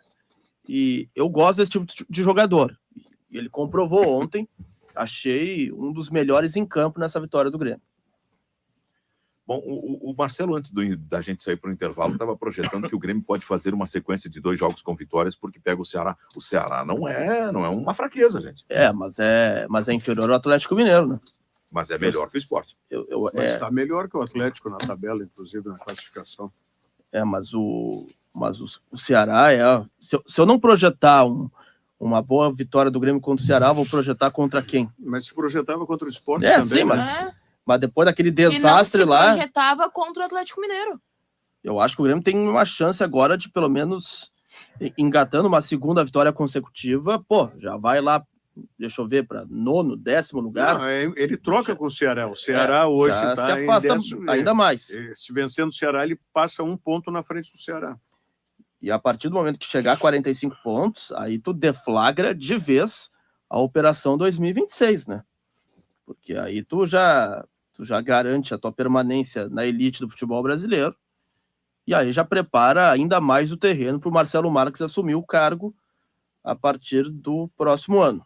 Eu pensei que tu ia dizer que tu já garante uma vaga na pré-Libertadores, mas ainda não. Não, calma, tem muito. Tu tá bonito, né, Cristiano? Tá bem, hoje tu tá... Tá bem. Tá muito bem, mas ainda calma. Tem muita coisa, muito campeonato pela frente ainda. Mas eu acho assim, Zé, em relação ainda à ponta de baixo, tá? Essa goleada... Tá 6 pontos atrás é que já da vaga vai de se Libertadores. desenhando os rebaixados do campeonato. O que aconteceu ontem no Morumbi já começa a desenhar que esse Santos ele vai voltar para a Série B. É muito difícil que não, depende do treinador que chegar, que vai assumir, que pode tirar algo melhor. Mas 6-0 para o Vasco, O que vocês acharam que estava no Z4 até então e sai. Esse Eu resultado achei me lembra interessante muito... o protesto da torcida do Santos. Achei legal, muito bonito, de costas. Esse resultado do Santos, essa goleada sofrida em casa para mais... Em casa não, porque o jogo foi no Morumbi, né? Mas o Santos era o mandante. Mas era em casa. E tinha 50 mil pessoas lhe apoiando. Ela me lembra muito o 7-1 sofrido para o Inter no Brasileiro de 2023, que o Santos acabou caindo. Então ontem é mais uma prova de que o Santos corre perigo, embora ainda tenha alguns pontos longe do Z4. Hoje estariam caindo o Vitória, o Fortaleza, o Juventude e o Sport. O Juventude tem chance de subir um pouquinho mais ou não? Tem, mas é uma tarefa difícil. Não está na vice-lanterna, né? Agora está... Pega o Botafogo, mas não casa, sai dali, né? O Botafogo domingo em casa. Daqui a pouco um empatezinho já o Carpini, sobe ele vai fazendo média. A recuperação, né, diante do Vitória foi importante. Perdendo 2-0 e foi buscar isso aí. o empate. Fora de casa. Mas eu tenho uma certa dificuldade de achar que agora estabilizou o Grêmio. Foi só um jogo. Ele tem uma importância para dar um start, para dar uma ligada na... Mas depende de... Por exemplo, esses jogadores que vão chegar, se eles chegar e fardar e começar a jogar, e jogar bem, o Grêmio muda um pouco de patamar. E aí pode continuar fazendo média, mas também acho. Não tem certeza nenhuma. Por exemplo, no próximo jogo, ele perde o centroavante. O centroavante ele é importante porque o que ele incomoda o time adversário. Esse jogo ontem. O Grêmio... Esse é um jogador que, se o Braithwaite não cuidar, ele vai para o banco de reservas logo. O Grêmio joga contra o Ceará, depois Flamengo fora, Mirassol em casa e o Grenal. A próxima partida, depois do Grenal, recebe o Vitória. Bom, levando em conta que o Mirassol... 13, dá para fazer aí uns 9 pontos. 9 em 15? Ganha o Grenal, ganha, porque o Inter vai estar envolvido com a Libertadores, ganha o do Mirassol e ganha do Ceará. Vai para 33. Eu tenho dúvidas em relação Pode ao bater o Mirassol. Flamengo lá. Para que até o Flamengo... Vai a 12. O Flamengo, o jogo é no Rio de Janeiro, né, no Maracanã, que sempre é uma dificuldade grande. O Grêmio bateu o Flamengo no Rio, com o Flamengo brigando pelo título. Mas no futebol a gente já viu de tudo, né, Zé? Já viu. Por exemplo, no fatídico 2021, tu lembra o que aconteceu no Maracanã num jogo Flamengo e Grêmio? O Grêmio ganhou 1-0, gol do Borja, se tu não te lembra. Botar os pés no chão. Mas o Grêmio ganhou aquela partida. E até naquele jogo eu imaginava que o Grêmio não fosse cair mais. E acabou acontecendo o pior. Mas claro que eu vejo esse cenário de 2025 muito melhor, mas assim, léguas de distância em relação a 21. O Arthur tá desde maio sem jogar, né? Sim. Junho, julho, meio, agosto. Quanto tempo ele vai ficar nos cascos? Legal? Uma semana? Acho que umas 2 semanas. Umas 2 semanas. Estreia contra o Flamengo lá, então. Depende muito, né, do andamento das próximas horas, né? Porque a expectativa é de que ele faça a sua rescisão de contrato hoje com a Juventus, né? Então, aí fica o caminho livre. Ele vai fazer rescisão de contrato ou ele vem por empréstimo? Não, é rescisão de contrato. Vai rescindir com a Juventus, fica livre para assinar com o Grêmio até dezembro de 2026. Então tu assina por mais tempo. Se ele vai estar livre, por que tu vai assinar por 1 ano e meio? Mas... Qual é a idade dele mesmo agora? 29. 29. Ah, esse é o Marcos Rocha, tá falando. 29 anos. Uma boa idade ainda para mostrar futebol, né? E sobre o peruano, qual é a informação de chegada dele? Tem alguma coisa? O Eric Noriega deve chegar até quarta-feira em Porto Alegre. O Grêmio vai assinar um contrato de 4 anos com o volante. Esse menino, né? 23. Ele é japonês, naturalizado peruano. E a negociação ela gira em torno de 1.800.000 euros, um vínculo de 4 temporadas. O Grêmio entende que é um jogador que preenche a característica de primeiro volante que o Mano tanto falava nas entrevistas coletivas, e viu no Noriega essa possibilidade aí de trazer esse reforço para Porto Alegre. Ele vai ser o primeiro japonês a jogar no Grêmio e o terceiro peruano a jogar no Grêmio. Sim. Não, se ele é japonês / peruano, né? Esse lado, O peruano já tivemos ali Hidalgo, Beto da Silva e agora o Noriega. O Hidalgo que saiu do Inter pro Grêmio, né? Isso, e o Busto saiu do Grêmio pro Inter. A Cazé tá dando aqui que o Fluminense aceitou a proposta do BTG Pactual para se transformar no SAF. Um banco está comprando o Fluminense. A diretoria do clube aceitou a proposta e decidiu levar para a votação da Assembleia Geral, onde todos os sócios do clube, com mensalidade em dia, poderão votar se aceitam ou não. Vamos ter mais um clube do Rio endinheirado, então. E tem uma outra situação aí em relação a clubes cariocas. Até o Flamengo divulgou hoje a nota oficial do novo patrocinador Master, que é uma casa de apostas, né? Que é a Betano. É o novo patrocinador Master do Flamengo. Até se especulava um outro patrocinador que é o mesmo do Fluminense, mas essa empresa acabou saindo da disputa e o Flamengo anunciou hoje, até existe a possibilidade de que essa estreia de patrocinador Master na camisa já aconteça na quarta-feira diante do Inter. Que é um valor... A despedida da anterior foi contra o Inter, né? Exatamente. Tinha um agradecimento, um obrigado e o nome da antiga patrocinadora na camisa do Flamengo naquela partida da Libertadores de ida. E aí as negociações estão bem encaminhadas, acredito que vai ser contra o Inter também essa nova estreia. Inclusive, a gente destacou, só usando a questão do público que deve ter no Beira-Rio. Ontem já tinha muita torcida do Flamengo. A sua grande maioria já está em Porto Alegre. Inclusive, tem alguns registros também deles aqui no centro aqui de Porto Alegre. A cidade está tomada por cariocas. É uma cena muito legal essa que a Thalia falou, tá? E até eu vou trazer outro relato aqui. No deslocamento que eu fiz ali da zona mista ontem até o gramado, eu vi nas áreas do Internacional torcedores do Flamengo, fardados, assistindo a partida em meio aos torcedores do Inter, porque, para quem não sabe, existe uma relação de amizade muito forte entre as torcidas. Eu vi imagens nas redes sociais de colorados e flamenguistas confraternizando ainda no sábado, antes do jogo no estádio Beira-Rio. Isso se estendeu ao longo do domingo, aliás, fez um belo dia ontem. Então, me chamou muito a atenção. Flamenguistas assistindo na torcida do Inter. E eu flagrei essa cena ali no deslocamento que eu fiz da zona mista até o gramado. Então, eu quero dizer que isso as alianças de torcidas, né? Isso é altamente positivo, aliança, que lindo, que bacana, sem briga. Sem briga é o fundamental.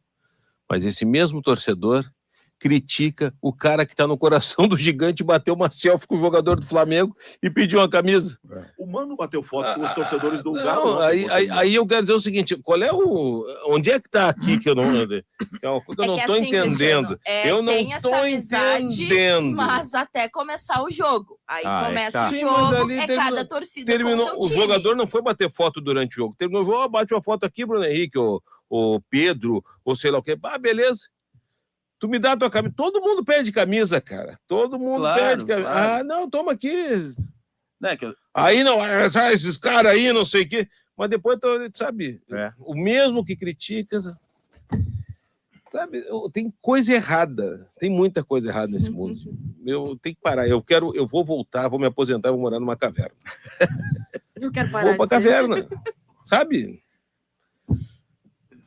É isso que a gente não falou do atentado que aconteceu no ônibus do Grêmio no aeroporto, né? Porque aquilo foi um atentado terrorista. Terrorista. Não, mas se tu for rir, tu viu o que aconteceu? Tu viu o que aconteceu? Atentado terrorista é um pouco exagero. Mas um pouco exagero. Qualificar como protesto aquilo é inadequado. Não, mas segundo o Zé Aldo, eu não posso dizer que é terrorismo. Causar terror. É que assim, ó, o terrorismo é causar terror. O que eles foram ali fazer? Carinho? Amor? Amor não foi, né? Causar terror. Quem causa terror é terrorista. Aí nós vamos amplificar. Tem várias situações. Tu pode colocar bomba em colégio, tu pode derrubar o hospital. É tudo terrorista. E o que foi feito no ônibus do Grêmio foi um terrorismo. Foi para causar terror. Um atentado. Então, assim como fez a torcida do Palmeiras na frente do CT, soltando foguete. Mas eu não acho nada engraçado, Zé, com todo respeito. Isso é tudo, menos torcedores. E eu lamento demais o Fernandão ter sido agredido, tanto é que ele estava lá trabalhando, estava a serviço do Grêmio, acabou sendo agredido, foi atendido depois no hospital, prestou boletim de ocorrência na delegacia, e é aquela velha situação.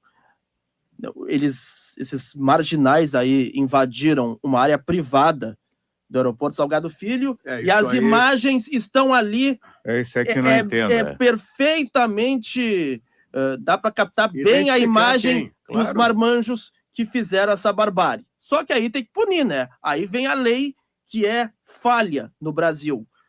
Torcedor, entre aspas, que faz esse tipo e comete esse tipo de crime, ele tem que ser banido para todo sempre dos estádios de futebol. Tem que ter um radicalismo. A partir do momento que isso acontecer no Brasil, nunca mais a gente vai ter esse tipo de violência acontecendo. O Grêmio está procurando identificar esses torcedores e justamente para levar a situação adiante. E se forem associados, para serem excluídos do quadro social. E mais do que isso, era uma área restrita. A administração do aeroporto tem que também se explicar como é que esses torcedores tiveram acesso a essa área restrita.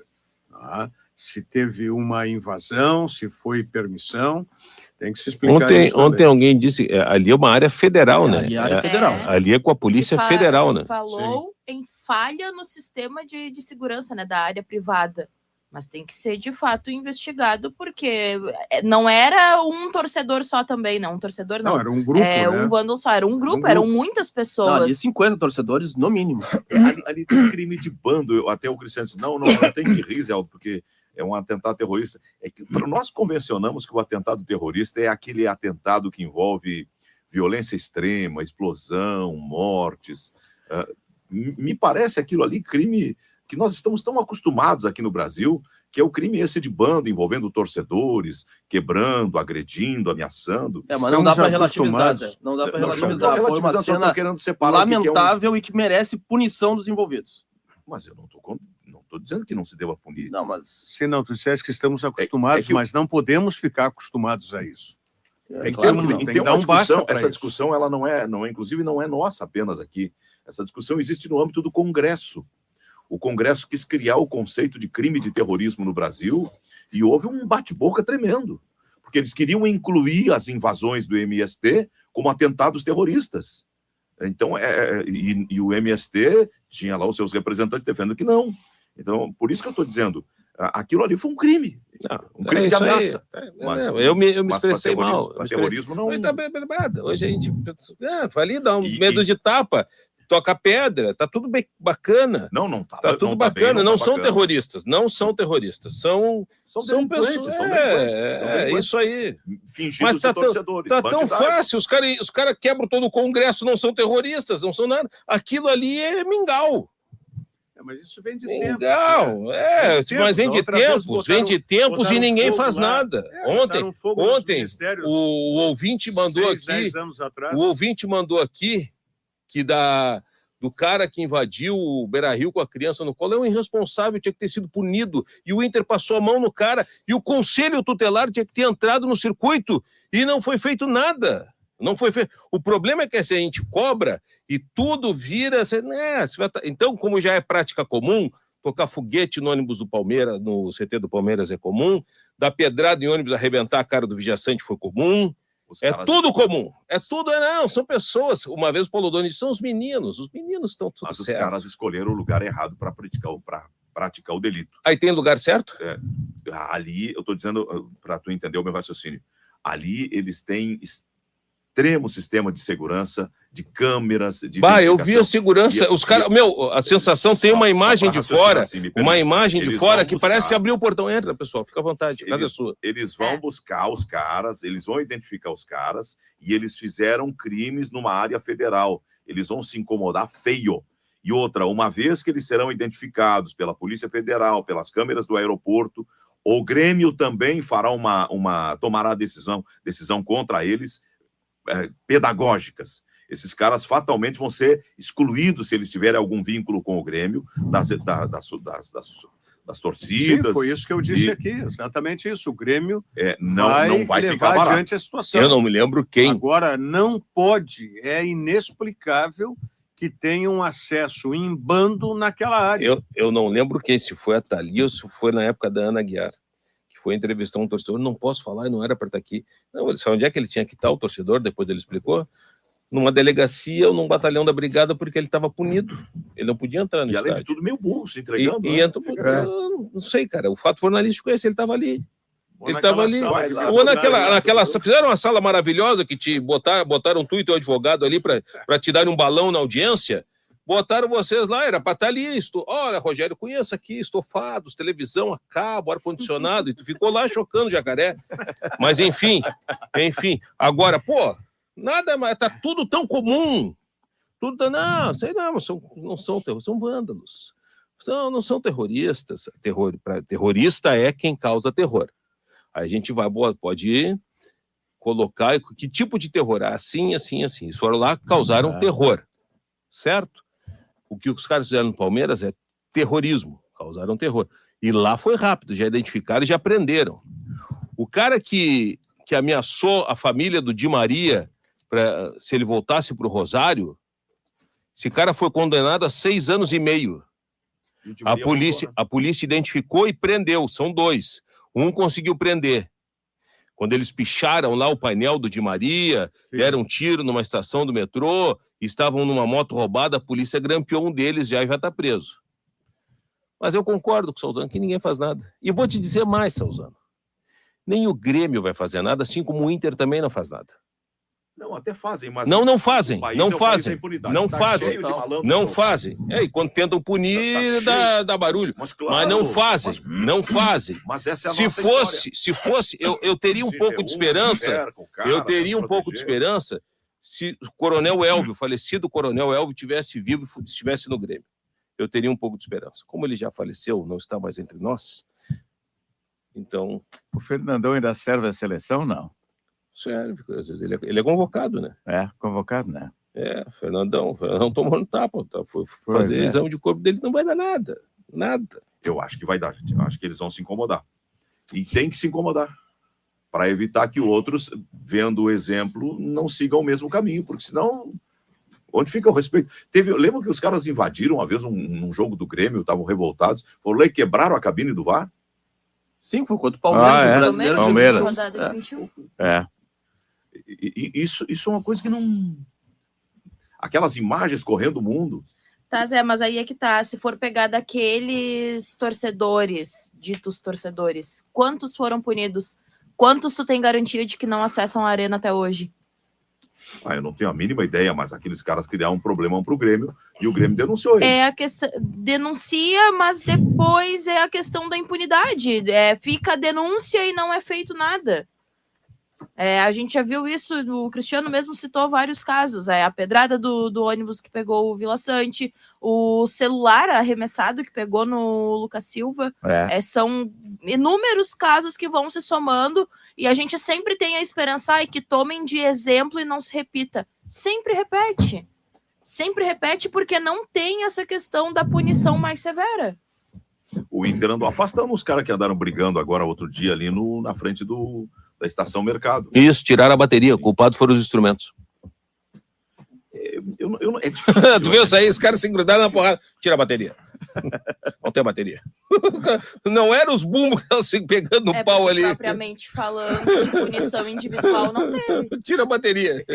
Tira o sofá da sala. Não, era a corneta que estava lá se pegando com o bumbo. Batendo na tarola.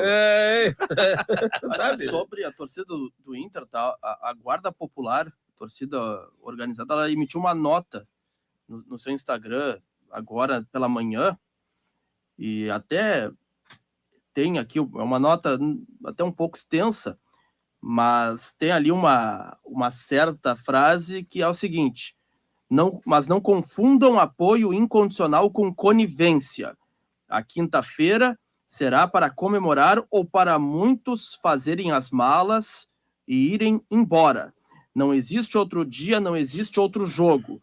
Nossa história mostra quem somos. O time de Bolívar, Índio, Magrão, Guinhazu, Dunga. Sinônimos de raça, entrega e vontade. Na quarta-feira vocês terão, jogadores, todo o nosso apoio incondicional. É preciso transpirar, dar a vida, se impor do começo ao fim. Bolívar, Índio, Magrão, Guinhazu e Dunga. Porque no esses caras nasceram de 2000 pra cá. Porque no Beira-Rio se ganha ou se ganha. Enfim, é um trecho dessa nota que foi... O que não botaram ali, cara? Pô, Figueroa, Falcão, Carpegiani, Manga... Nasceram de 2000 pra cá, tu sabe? Tu fazer uma nota, cara, tu tem que saber um pouco da história.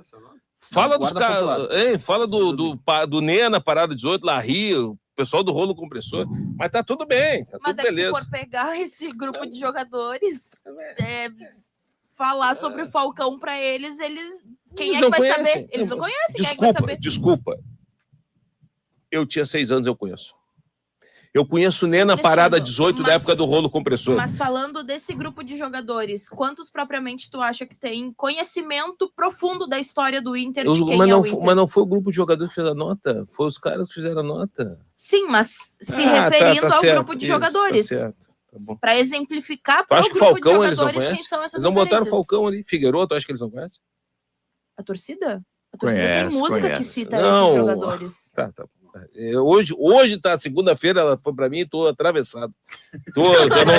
Eu não tô conseguindo me fazer entender, sabe? Mas tá tudo bem, tá tudo. Terrorista vira delinquente, o cara não sabia a história do clube, tá tudo certo. Sabe qual é o problema que existe, Cristiano? Problema que eu sei qual é o problema que existe, impunidade. Claro. O problema que existe, tem muitos problemas, mas eu prefiro não falar. Grande problema. Eu gostaria de fazer, só para, nessa reta final, mandar um abraço, posso? Para dar uma descontraída? Pro Novo Hamburgo, né? Não, pro Novo Hamburgo também e o Inter de Santa Maria. O pessoal do Novo Hamburgo está dizendo que o Cristiano não vai nos reconhecer, estava falando do Aimoré. Parabéns, Novo Hamburgo. Parabéns, Inter de Santa Maria. Dito isto, eu quero mandar um abraço para o trabalho da Prefeitura, que são os Jogos Abertos de Porto Alegre, o JAPA.